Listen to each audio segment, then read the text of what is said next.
Larangan mudik dan penyekatan kendaraan dimulai sejak tanggal 6 Mei. Di Kota Malang, penyekatan kendaraan pemudik dilakukan di pintu keluar tol Madiopuro. Sejumlah kendaraan luar kota diminta putar balik karena tidak dilengkapi surat izin masuk Kota Malang.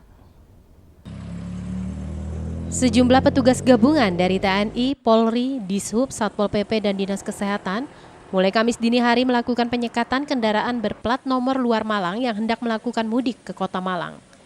Dalam penyekatan ini, petugas meminta pengendara untuk menepi dan memeriksa kelengkapan surat izin atau surat tugas perjalanan dari pengendara. Meski sebagian besar pengendara dapat menunjukkan kelengkapan surat, namun ada beberapa kendaraan yang tidak bisa menunjukkan surat tugas atau surat keterangan bebas COVID-19. Pengendara yang tidak bisa menunjukkan kelengkapan surat-surat tersebut oleh petugas langsung diminta putar balik. Papospam pintu tol Madiopuro mengatakan di pintu keluar tol Kota Malang atau Madiopuro, petugas gabungan memeriksa kendaraan yang akan memasuki Kota Malang. Pemeriksaan difokuskan pada kendaraan berplat nomor luar Kota Malang atau Rayon 2 Malang. Sementara itu, selain kendaraan penumpang, petugas juga memeriksa kendaraan barang yang akan masuk ke Kota Malang. Pemeriksaan dilakukan untuk mencegah adanya penyalahgunaan kendaraan barang yang digunakan untuk mengangkut pemudik.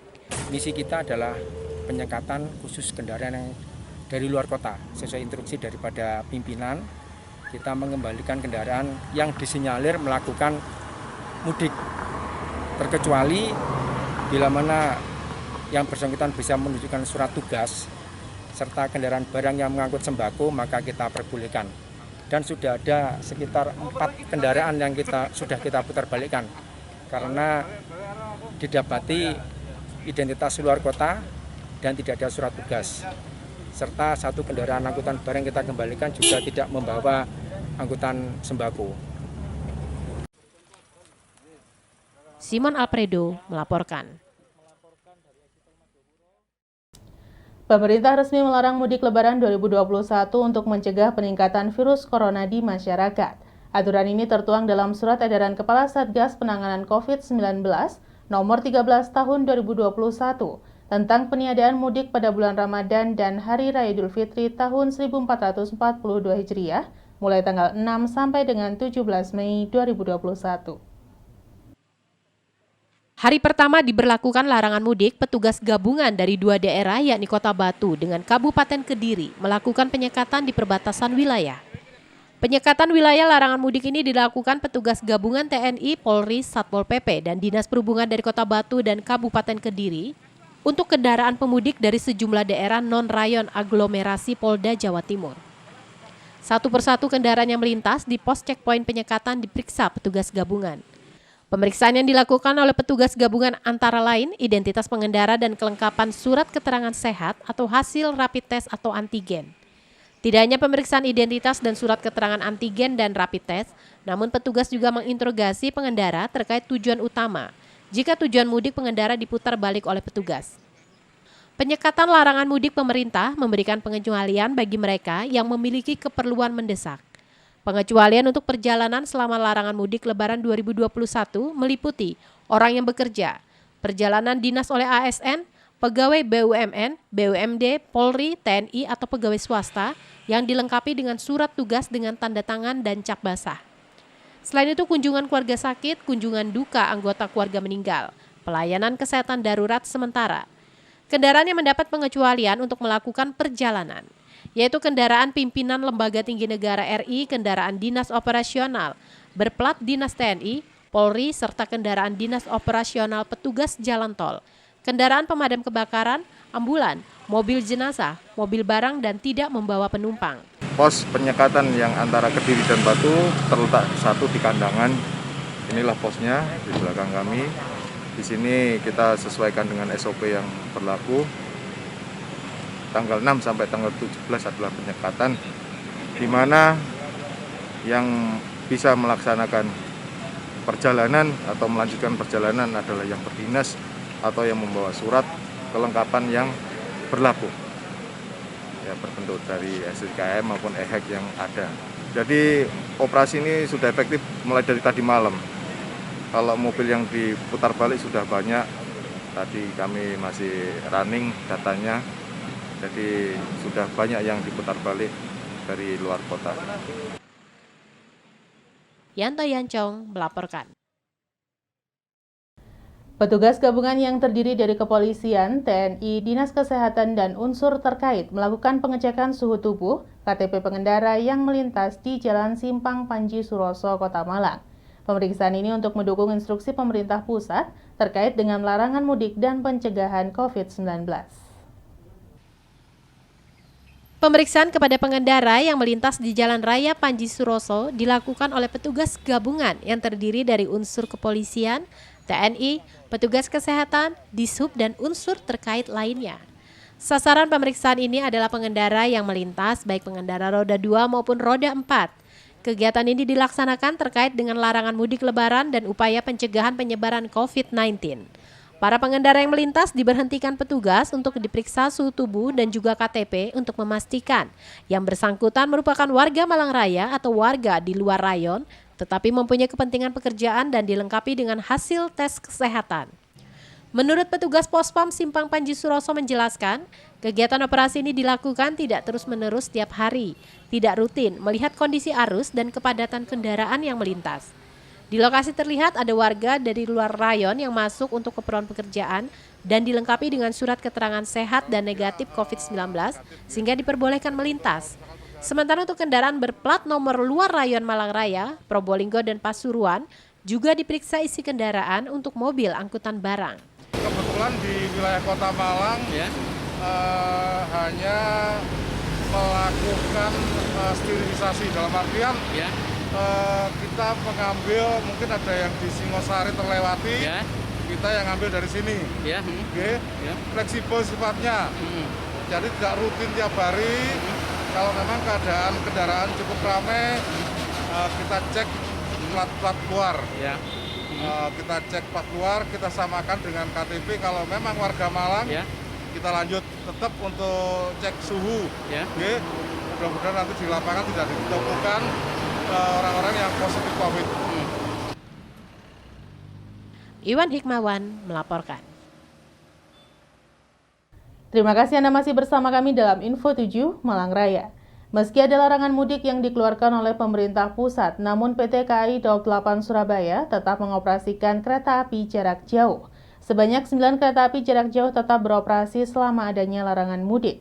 Sementara penumpang yang melakukan perjalanan menggunakan kereta api dibatasi hanya perjalanan yang mendesak dan kepentingan non-mudik.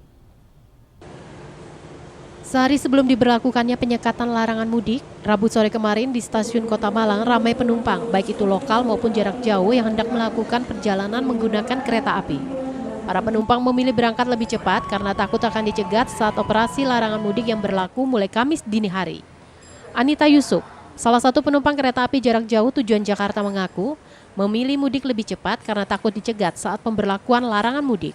Sementara itu, meski ada larangan mudik, PT KAI DAOP 8 Surabaya tetap mengoperasikan 9 perjalanan kereta api jarak jauh. Namun perjalanan hanya untuk keperluan mendesak atau perjalanan non-mudik. Manajer Humas PT KAI DAOP 8 Surabaya, Lukman Arif mengatakan bahwa mulai tanggal 6 sampai 17 Mei, masyarakat yang diperbolehkan menggunakan perjalanan kereta api adalah pelaku perjalanan mendesak untuk kepentingan non-mudik, seperti perjalanan dinas, kunjungan keluarga sakit, kunjungan duka, atau kepentingan non-mudik tertentu lainnya yang dilengkapi surat keterangan. Lukman menambahkan verifikasi berkas-berkas persyaratan saat boarding di stasiun akan diperketat oleh petugas. Jika ditemukan calon penumpang yang berkasnya tidak lengkap, maka perjalanan akan dibatalkan. Sementara itu, volume penumpang kereta api di wilayah DAOP 8 sendiri tidak mengalami kenaikan. Data terakhir pertanggal 4 Mei kemarin, jumlah penumpang, baik yang turun maupun berangkat dari stasiun sebanyak 12.500 orang.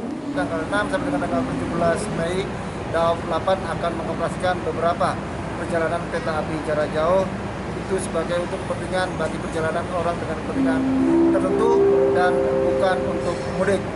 Di Daob 8 ada 9 kereta api jarak jauh yang dioperasikan pada masa tersebut, di mana sesuai dengan surat keputusan yang ditetapkan oleh pemerintah melalui Satgas Covid atau penggabungan, orang yang boleh melakukan perjalanan di masa tersebut adalah orang yang kepentingan tertentu dan bukan pemudik, diantaranya untuk kepentingan tugas, kepentingan untuk keluarganya mendapat musibah seperti meninggal dan juga sakit, dengan dibuktikan adanya surat tugas dari pimpinan dan juga surat dari kelurahan atau desa setempat.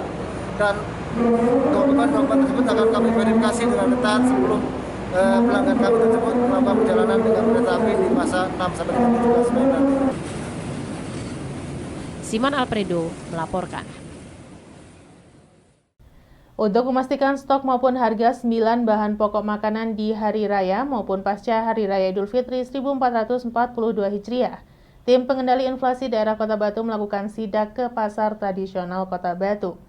Tim TPID selain melakukan sidak ke pedagang juga melakukan pengecekan bahan makanan dan minuman di sejumlah swalayan di Kota Batu. Sepekan jelang Lebaran 1442 Hijriah, pemerintah Kota Batu bersama tim pengendalian inflasi daerah atau TPID Kota Batu dan juga Polres Batu melakukan pemantauan harga bahan kebutuhan pokok atau sembako di pasar besar dan sejumlah toko swalayan. Hal ini untuk memastikan stok ketersediaan sembako maupun harga stabil. Rombongan tim TPID yang dipimpin langsung Wali Kota Batu bersama Wakil Wali Kota dan sejumlah Porkopimda Kota Batu ini melihat langsung harga dan stok sembako yang ada di pasar tradisional Kota Batu. Inspeksi mendadak pasar kali ini adalah memantau ketersediaan bahan pangan dan stabilitas harga dari bahan pokok seperti beras, daging sapi, daging ayam, telur, tepung terigu, minyak goreng, ikan, dan gula.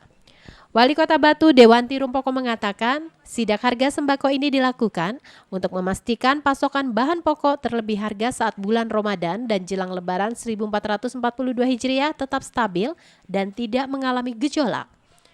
Tak hanya memantau harga, ketersediaan bahan kebutuhan pokok juga menjadi atensi untuk harga dan pasokan bahan pokok aman dan stabil.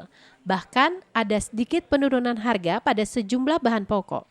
Meski begitu, tim Pemkot Batu, TPID, dan Polres Batu akan memantau terus harga bahan pokok sehingga tidak memberatkan masyarakat. Sidak tidak hanya menyasar pasar besar Kota Batu, rombongan tim pengendali inflasi daerah atau TPID juga memantau distribusi dan penjualan kue lebaran, baik di toko modern dan juga di toko kelontong. Hal ini dikarenakan banyaknya masyarakat yang mulai memadati toko untuk mencari hidangan kue jelang lebaran membuat rombongan merasa perlu memastikan kelayakan kue lebaran, baik dari segi tanggal kadaluarsa, kehigienisan produk, juga izin edar dan produksi. Ya, alhamdulillah kalau sembako relatif stabil. Juga daging dan ayam ada sedikit naik. Yang agak naik tinggi itu ikan laut. Ya memang mungkin cuaca di samping kita jauh dari laut, cuaca juga mungkin yang menyebabkan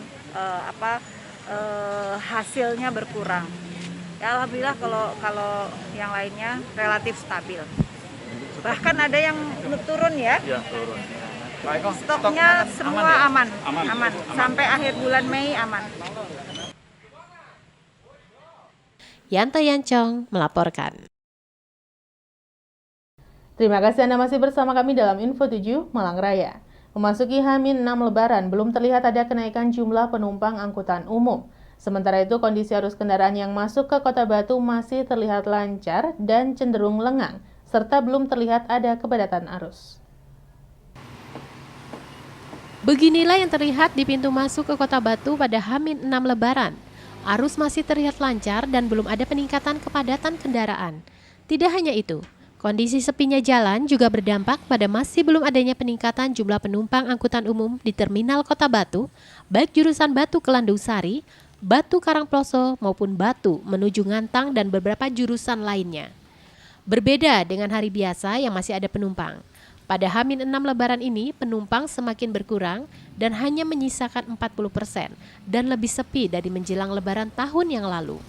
Di Terminal Kota Batu dari beberapa jurusan terlihat cukup ramai antrian angkutan umum di tempat pemberangkatan, walaupun untuk beberapa jurusan hanya terlihat 1-2 mikrolet yang mengantri.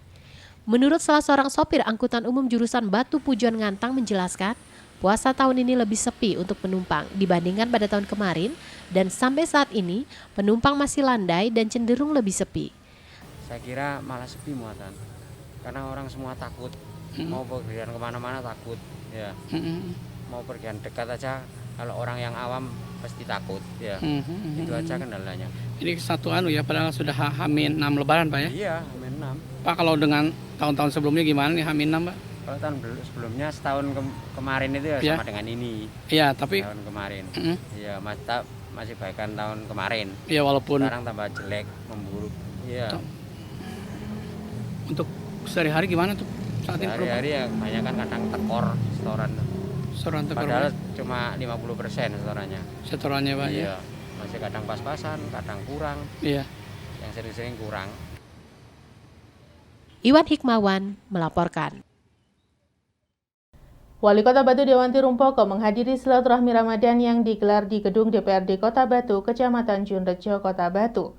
Silaturahmi kali ini membagikan santunan terhadap anak yatim dan duafa di wilayah Kecamatan Junrejo, Kota Batu. Bertempat di Gedung DPRD Kota Batu, pemerintah Kota Batu melalui bagian Kesra menggelar silaturahmi Ramadan dengan memberikan santunan kepada anak yatim dan duafa.